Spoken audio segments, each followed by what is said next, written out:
பஞ்சமி திதி. இது சாதாரணமான நாள் அல்ல. சக்தியின் உச்சம் வெளிப்படும் புனிதமான காலம்.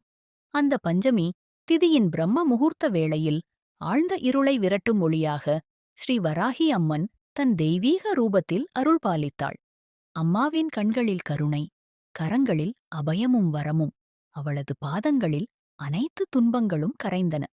தேவர்கள் அனைவரும் வராகி அம்மனைச் சூழ்ந்து தங்கள் தலையைத் தாழ்த்தி அருளைப் பெற்றனர்.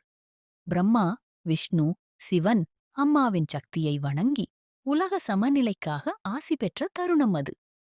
பஞ்சமி திதியில் என்னை நம்பி வணங்கும் என் பிள்ளைகள் யாராக இருந்தாலும் அவர்களின் கஷ்டங்களை நான் தீர்ப்பேன் என்று அம்மா அருளினாள்.